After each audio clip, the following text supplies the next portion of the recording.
Mungu anasema katika Zaburi ya 32 mstari wa 8.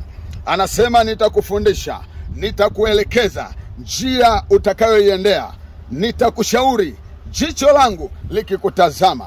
Mtu wa Mungu, wewe ni mtu wa maana na wewe ni mtu wa pekee. Uko duniani kwa kusudi la Mungu, ili ufikie hatima Mungu aliyokusudia kwa ajili yako. Kubali kufundishwa na Mungu, kubali kuelekezwa na Mungu, kubali jicho la Bwana likutazame, kubali Mungu akufundishe, kubali Mungu akushauri. Na kuombea siku ya leo tena, Mungu akushauri wewe, Mungu akufundishe, Mungu jicho lake likutazame katika changamoto yako. Jicho la Bwana likutazame katika mipango yako, jicho la Bwana likutazame katika jina la Yesu. Bwana akutazame na kukutendea mema kwa jina la Yesu na kuombea, amen.